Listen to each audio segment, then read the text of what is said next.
Halo, salam pemasaran jasa dengan Dr. Hendra. Kita mulai aja. Perilaku konsumen di dalam sebuah konteks layanan atau service context, okay? Consumer behavior in a service context. Kita harus perlu memahami dulu cara pengambilan keputusan pelanggan, yaitu dengan model konsumsi layanan 3 tahapan.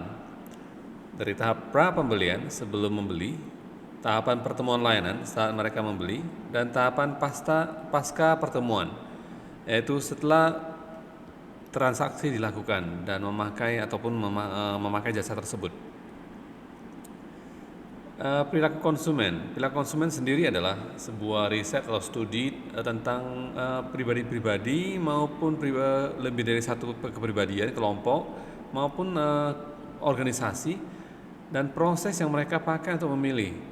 Mereka pilih, mereka mengamankan, mereka membuang produk, layanan, pengalaman atau ide, ya, untuk memenuhi kebutuhan mereka sendiri dan dampak dari proses ini terhadap kebutuhan masyarakat. Itulah perilaku konsumen. Nah, tahapan pertama pra pembelian yaitu di mana pelanggan mencari solusi untuk adanya rangsangan kebutuhan yang terjadi. Misalnya, pada saat orang-orang merasa KTP dan file-file vaksin, ya, bukti sertifikat vaksin harus simpan kemana yang baiknya. Ternyata yang bagus adalah disimpan di Google Drive misalnya, supaya bisa diakses kapan jam dari manapun di kapanpun, ya, dengan ada internet. Nah, terjadi solusi, kebetulan saya perlu file yang besar untuk Google Drive misalnya. Yes. Kebetulan kalau sebagai mahasiswa Anda dapat akunnya dari kampus, Anda bisa dapat unlimited, ya.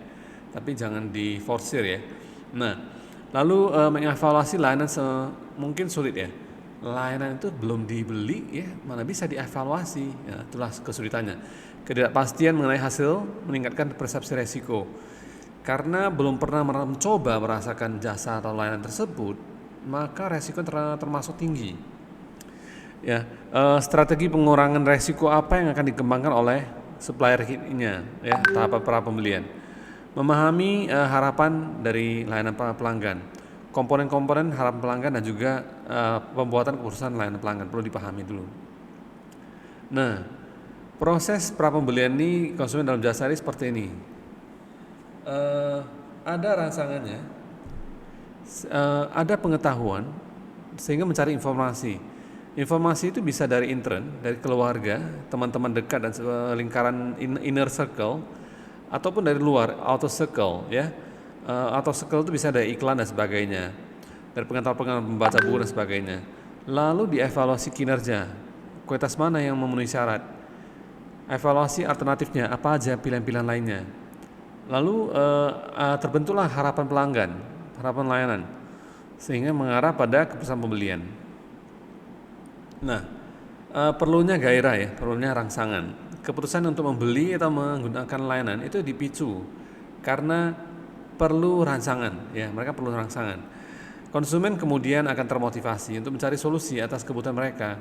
Nah, pernahkah Anda merasa misalnya storage Anda di handphone itu sudah kepenuhan? Adakah solusinya? Misalnya Anda berikan solusinya gratis 15 GB. Dengan membuka email baru, Gmail baru, Google Mail baru, Anda mendapatkan 15 GB gratis, ya, Google Drive. Hard disk di udara. Kalau di YouTube, Anda mempost YouTube itu gratis total, ya.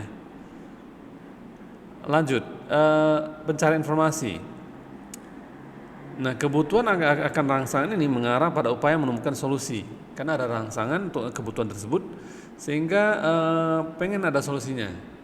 Nah, ada set yang dibangkitkan, ya. Kayak ini adalah serangkaian produk dan merek yang dipertimbangkan konsumen selama proses pengambilan keputusan.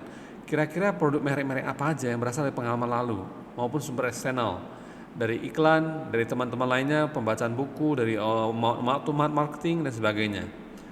Alternatif kemudian perlu dievaluasi sebelum keputusan akhir dibuat, ya. Cara evaluasi alternatif pada saat pra pembelian itu ada atribut layanan. Ada atribut high search, okay, quality high search, okay. Ini atributnya ini membantu pelanggan mengevaluasi produk sebelum membeli. Kadang-kadang orang bilang ini adalah JMOT, JMOT, ya, Zero Moment of Truth orang bilang, yaitu jenis makanan, lokasi, jenis restoran dan harga. Ya. Lalu atribut pengalaman tinggi, high experience. Ini pengalamannya tidak dapat dievaluasi sebelum membeli, ya. Oke. Konsumen tidak akan tahu seberapa besar dia akan nikmati makanan, layanan dan suasana sampai pengalaman yang sebenarnya. Credential, kepercayaan, tingkat kepercayaan, atribut credential yang tinggi. Hal-hal yang menurut pelanggan tidak mungkin dievaluasi dengan percaya diri bahkan setelah pembelian dan konsumsi.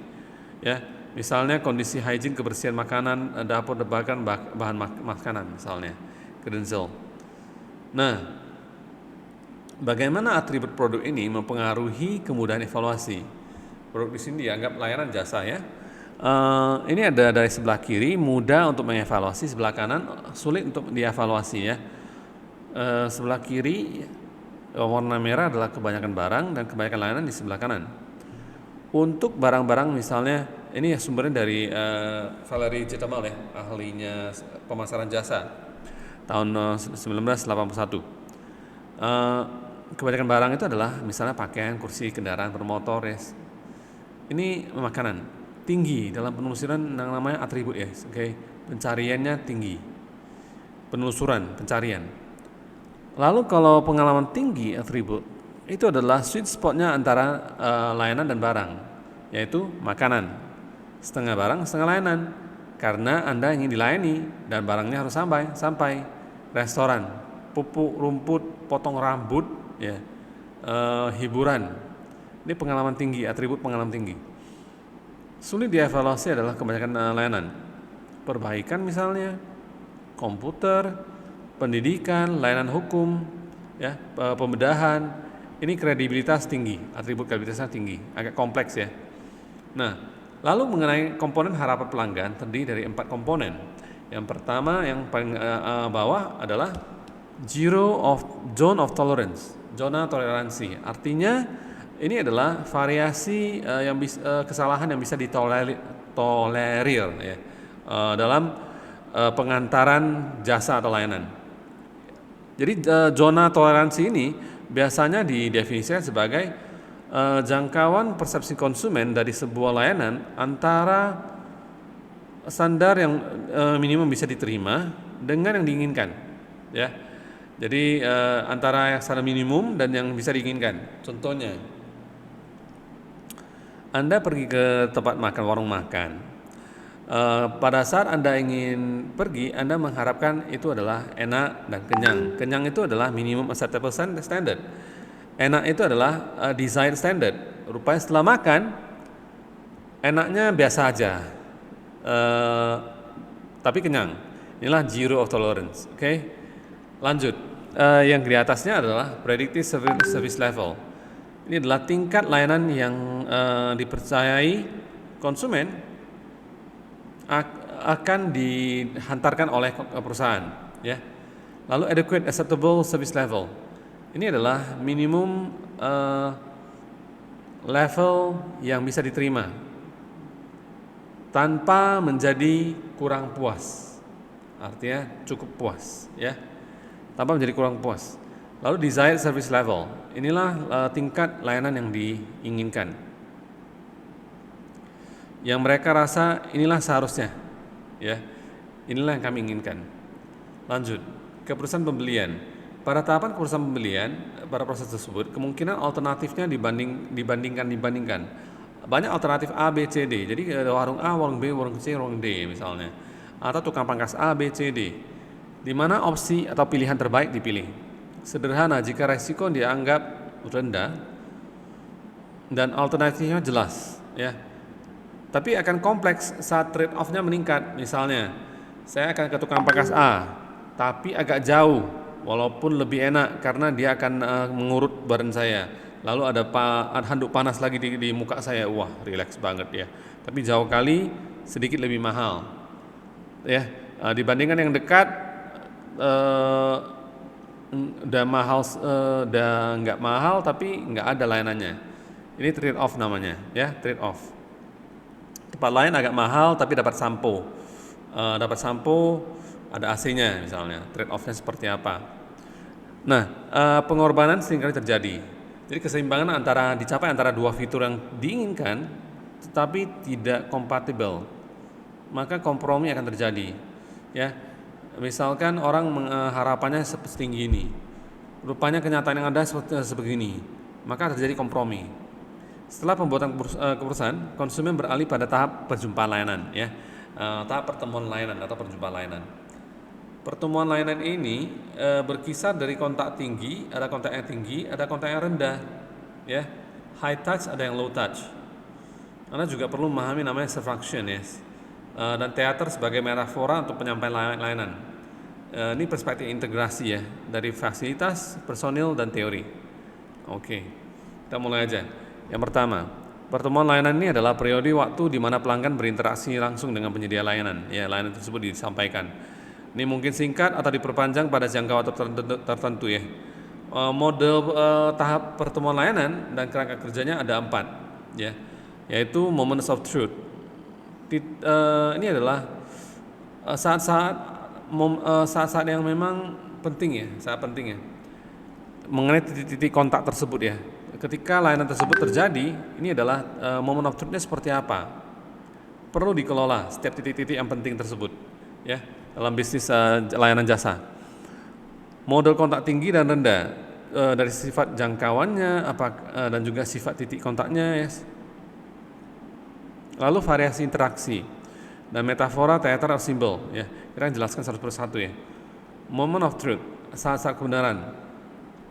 Ini moment of truth ini kita bisa katakan bahwa kualitas yang dirasakan atau diwujudkan pada saat kebenaran, ya. Itu pada saat diberikan. Ketika penyedia layanan dan pelanggan layanan berhadapan satu sama lain di arena lapangan stadion. Pada saat itu mereka sangat mandiri, ya. Inilah adalah keterampilan motivasi yang alat dipakai oleh perwakilan perusahaan, ya. Harapan perilaku klien yang bersama-sama akan menciptakan proses pembelian layanan, ya, menurut Richard Norman. Jadi definisi web itu adalah saat moment of truth itu adalah saat seorang atau sesuatu diuji, ya, keputusan harus dibuat dan krisis harus dihadapi. Itulah moment of truth, ya. Contohnya seperti ini. Moment of truth ini, ya. Pada saat seperti ini Anda perlu mengambil timing yang tepat, ya, seperti ini. Nah, perbedaan high contact dan low contact, yes, oke. High contact, konsumen sering mengunjungi fasilitasnya, ya, dan terus-menerus berhubungan dengan perusahaan selama penghantaran layanan. Tapi kalau low contact service sudah pasti tidak ada physical contact, ya, atau sedikit sekali. Active contact sudah pasti dalam high contact service, yes, oke. Karena terus-menerus berhubungan.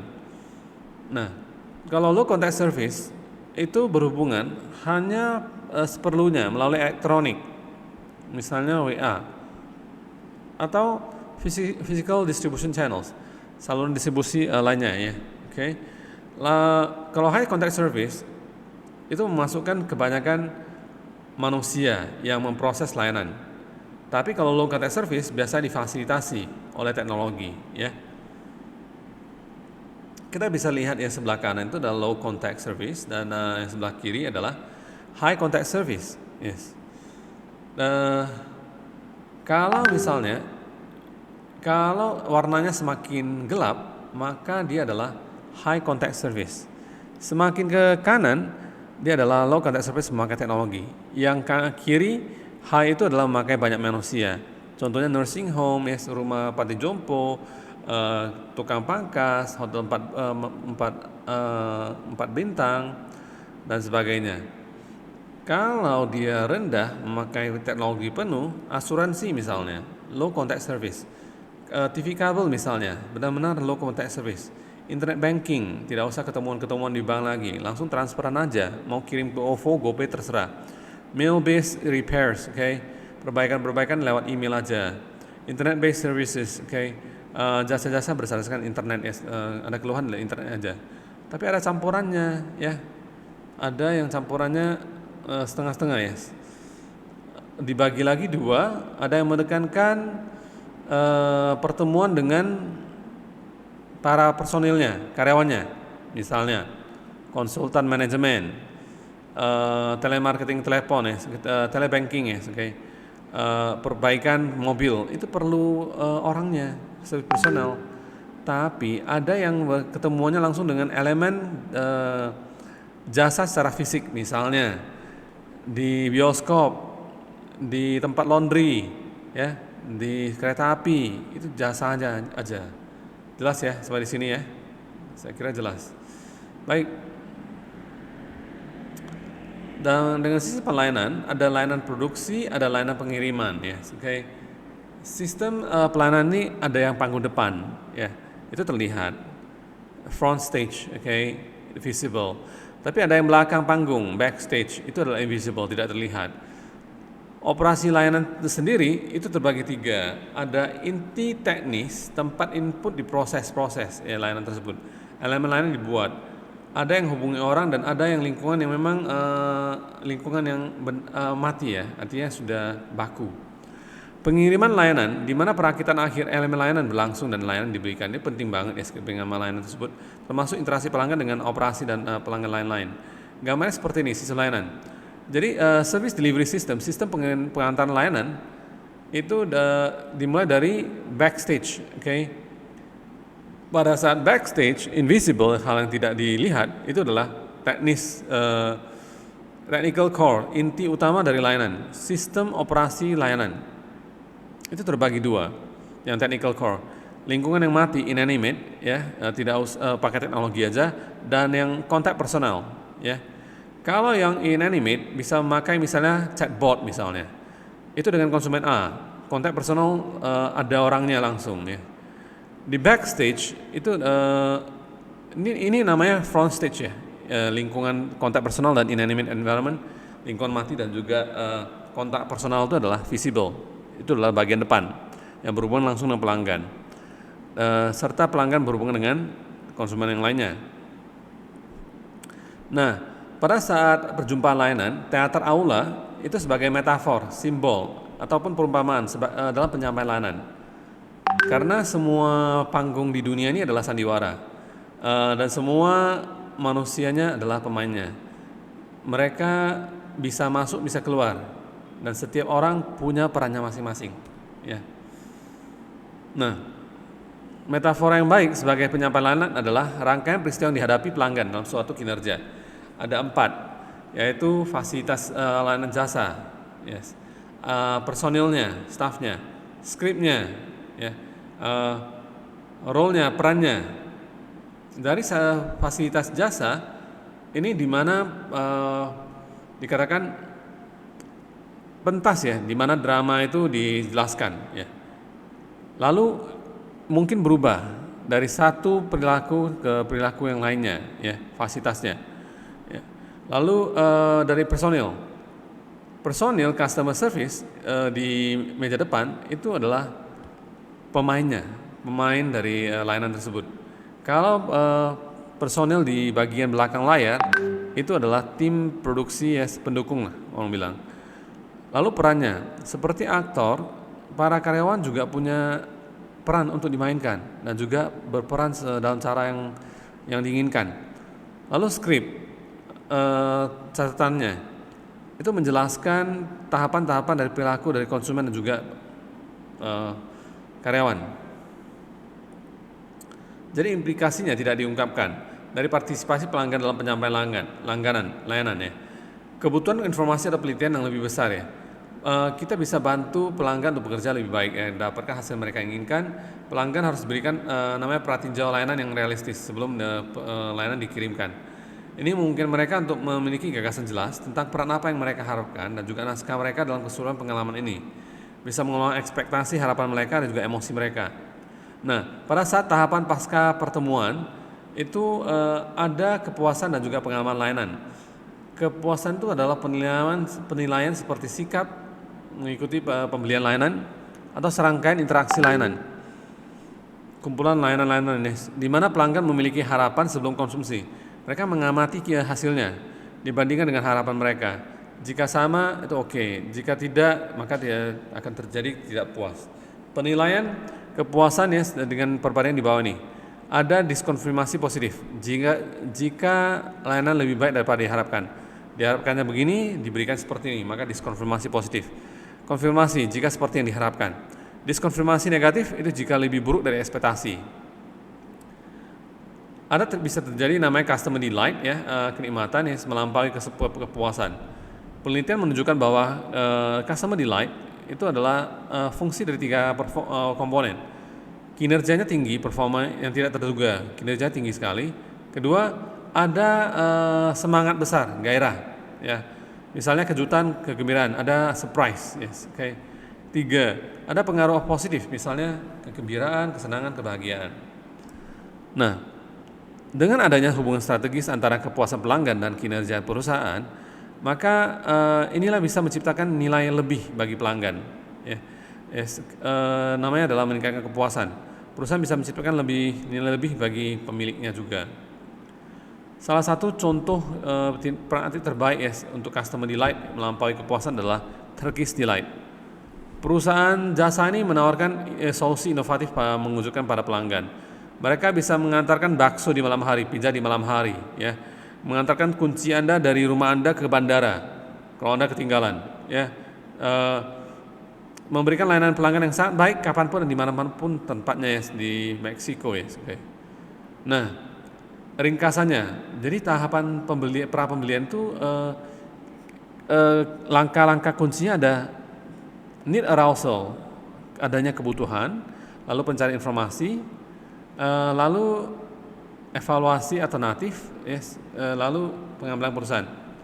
Kalau di tahapan pertemuan layanan itu penting banget yang namanya moment of truth, yes, masa-masa kebenaran. Pentingnya dengan efektif mengelola yang namanya touch point, yang di mana titik-titik sentuh yang berhubungan dengan pelanggan perlu dikelola dengan sangat baik. Contohnya, ya, bayangkan kalau di supermarket antrian kasir terlalu panjang, Anda senang nggak seperti itu? Tidak, ya.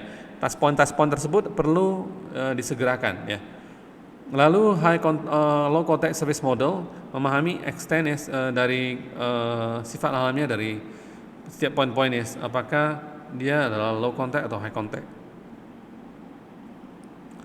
Pasca pertemuan, ya, tahapan pasca pertemuan dalam menilai kinerja jasa layanan, konsumen bisa mendapatkan harapan mereka apakah tidak terkonfirmasi ataupun terkonfirmasi secara negatif, ya. Nah, di tahapan pra pembelian, konsumen menghadapi resiko yang dirasakan besar, ya. Sehingga para pemasar kalau memasarkan kepada mereka harus mengurangi respons secara strategis, ya. Misalnya memberikan gratis percobaan pertama dulu dan sebagainya. Ada zona toleransi, ya. Ini adalah dari toleransinya dari cukup sampai diinginkan. Ketidakpuasan bisa terjadi jika tingkat kepuasan, tingkat layanan gagal di bawah angka yang pantas. Nah, ada model surfaction, yaitu variasi dalam interaksi. Ada juga perumpamaan teater, ya, yaitu memainkan sandiwara hasil kerja dalam layanan. Dan yang terakhir itu pasca pertemuan tuh adanya tingkat kinerja yang tidak diharapkan, ya. Tiba-tiba muncul bentuk kejutan dan juga positif, ya, berdampak positif, dan kemungkinan akan membawa mereka menjadi gembira sekali. Baik, itu saja. Sampai salam pemasaran jasa dengan saya Dr. Hendra. Sampai jumpa.